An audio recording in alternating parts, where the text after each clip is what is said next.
mau itu mahasiswa baru atau mahasiswa yang aktif sekarang pasti pernah nanyain kayak gini, kenapa skripsi masih tradisional sifatnya dan itu dipertahankan padahal zaman udah berubah gitu, udah nggak relevan. Ya sekarang kita hidup di era AI dan teknologi yang basisnya tinggi. Banyak dosen yang ngelarang penggunaan AI untuk tugas kuliah, skripsi, dan lain-lain. Tapi pada kenyataannya larangan itu kita langgar kan. Jadi ketika dosen ngelarang kita menggunakan AI pada tugas kuliah, kita justru belajar gimana caranya supaya ketika kita menggunakan AI nggak kelihatan pakai AI.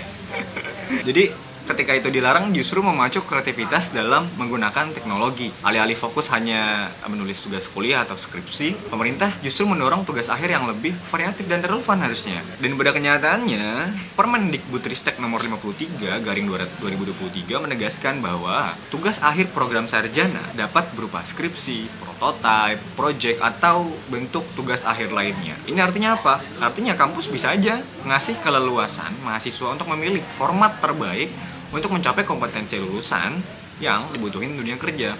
Tapi masalahnya, tidak semua kampus yang bisa menyediakan penilai atau penguji yang cukup relevan dengan pemilihan tugas akhir tadi. Makanya, mungkin itu adalah alasan kenapa skripsi adalah satu-satunya opsi yang bisa disediain oleh kampus. Ya karena dosennya cuma bisa menilai skripsi, belum ada dosen yang bisa menilai project, belum ada dosen yang bisa menilai prototype dan lain-lainnya. Mungkin saja. Nah, menariknya, penelitian dan kebijakan yang sekarang udah mendukung pergeseran ini. Jadi, komunitas pendidikan udah sadar nih, udah melek kalau skripsi itu punya keterbatasan. Jadi, lu bikin skripsi otomatis menyita banyak waktu, banyak tenaga, banyak biaya, apalagi lo harus pergi ke sana kemari. Terus seringkali dianggap udah nggak relevan dengan lapangan kerja yang tersedia saat ini. Oleh karena itu, Kemendikbudristek juga merumusin alternatif tugas akhir bagi mahasiswa, seperti proyek kolaboratif, portofolio karya, magang berproject, pengembangan prototipe, atau bahkan publikasi ilmiah yang basisnya itu jurnal atau artikel ilmiah. Dan beberapa alternatif ini ditujukan untuk mengatasi kekurangan skripsi sekaligus tetap meningkatkan kemampuan mahasiswa. Jadi hanya karena skripsi itu dihilangkan atau tidak dipilih, bukan berarti skill kepenulisan itu tidak diuji.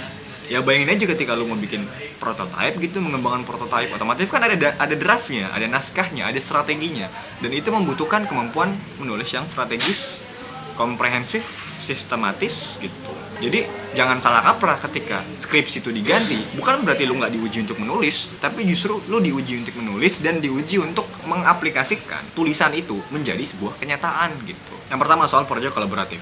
Jadi mahasiswa bekerja dalam tim multidisiplin, menyelesaikan proyek inovatif sesuai sama bidang studi ya tentunya. Misalnya dari jurusan informatika bisa bangun aplikasi AI yang applicable untuk masyarakat, atau misalnya jurusan komunikasi bikin film dan lain-lain. Yang kedua, portofolio karya. Jadi lu ngumpulin hasil-hasil terbaik selama lu kuliah, bisa esai, bisa presentasi, bisa proyek kecil sebagai bukti pencapaian belajar. KPI-nya tuh di situ.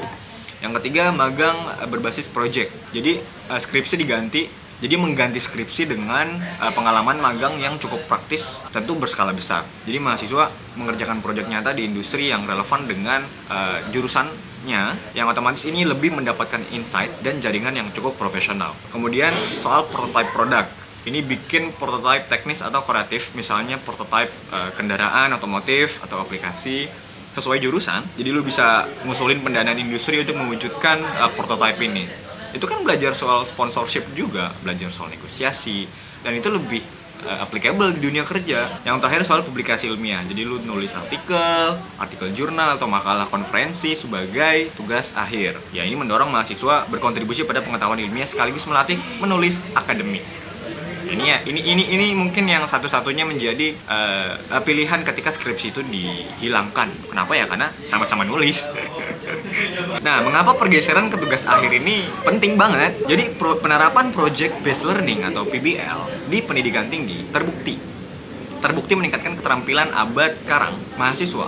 Jadi menurut studi, pembelajaran berbasis proyek pengembangan pemikiran kritis, kreatif, dan kemampuan kolaborasi siswa dengan mengerjakan proyek nyata yang relevan dengan dunia industri. kita jadi terlatih bekerja mandiri maupun dalam tim, serta terlibat langsung dalam konteks kehidupan nyata. Hasilnya apa? Proses belajar jadi lebih bermakna dan memotivasi mahasiswa karena keterkaitannya dengan masalah nyata. Jadi apa yang lu kerjakan sebagai tugas akhir itu bisa dijadiin sebagai bargaining power untuk lu apply kerja di perusahaan atau industri sekarang. Karena kalau skripsi, perusahaan macam mana yang melihat skripsi? Ya kalau lu jadi PNS, oke mungkin. Ketika lu pengen jadi guru dan pengen jadi tenaga pengajar, oke mungkin. Tapi itu tidak sejahtera, brother. Kita jujur-jujuran aja. Jadi ya ketika lu mahasiswa teknik misal, teknik otomotif, lu bisa bikin prototipe kendaraan. Atau mahasiswa bisnis, lu ngerintis usaha daring. Dan kedua, aktivitas itu jelas menyiapkan mereka atau mahasiswa dengan keterampilan yang relevan dengan dunia kerja. Yang tadi gue bilang, tugas akhir itu bisa dijadikan sebagai bargaining power atau daya tawar untuk lo apply kerja. Jadi ketika ditanya, lo udah ngerjain apa aja gitu sama HRD, lo bisa jawab A, B, C, A, B, C, A, B, C. Hasilnya A, B, C, A, B, C, A, B, C. Keterukurannya seperti ini, KPI-nya seperti ini. Kan itu yang lebih dilihat ketimbang skripsi yang pada akhirnya akan ada di perpustakaan kampus, entah dipakai atau enggak, entah dijadikan rujukan atau enggak. Atau bahkan kayak skenario terburuknya adalah jadi bungkus gorengan. Siapa yang mau hasil tulisan selama berbulan-bulan itu atau bahkan bertahun-tahun itu dijadiin bungkus gorengan? Gak ada yang mau. Dan pada kenyataannya beberapa kampus udah nerapin. Misalnya di Universitas PGRI Mahadewa Bali gitu, UPMI Bali. Jadi 2 mahasiswa program studi PBSI memilih jalur tugas akhir berbasis proyek sastra atau jurnalistik. Jadi bukan skripsi. Yang pertama Kadek Windari, dia nulis buku kumpulan cerpen, sementara si Wayan Dede Putrawiguna membuat buku kumpulan feature jurnalistik. Ya emang nulis juga, cuman basisnya beda, bukan skripsi. Proyek mereka tetap melalui penelitian dan bimbingan kok. Jadi dosen dan ahli praktisi atau sastrawan atau jurnalis tetap menilai kualitas karya.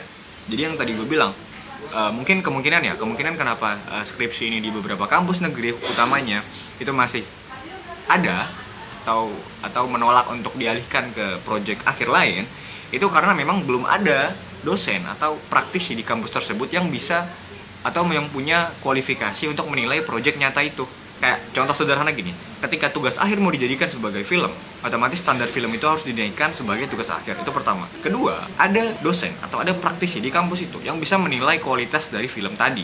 Tapi ketika itu nggak ada, ya apa bedanya tugas akhir bikin film tadi dengan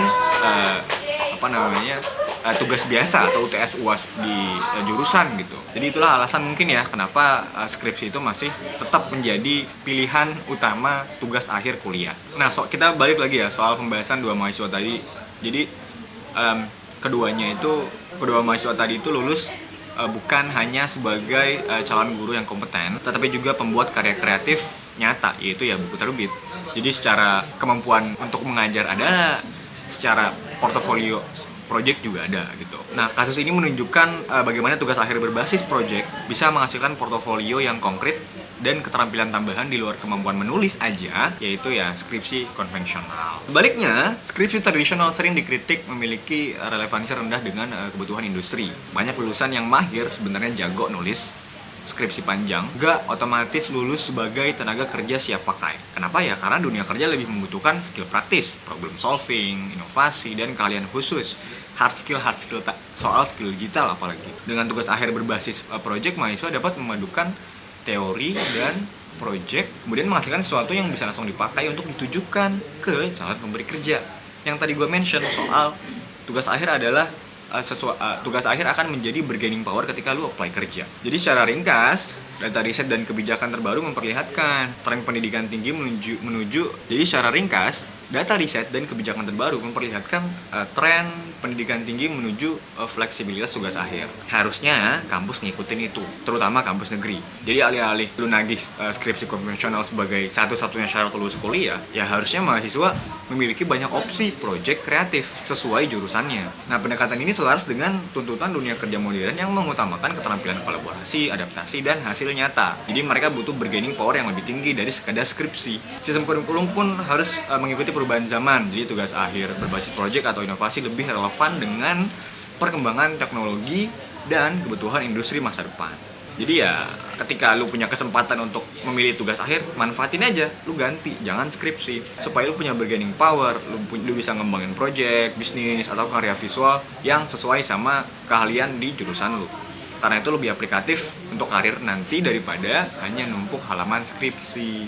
Jadi lu ketika lu mau kerja, lu harus punya bargaining power yang cukup. Seperti itu.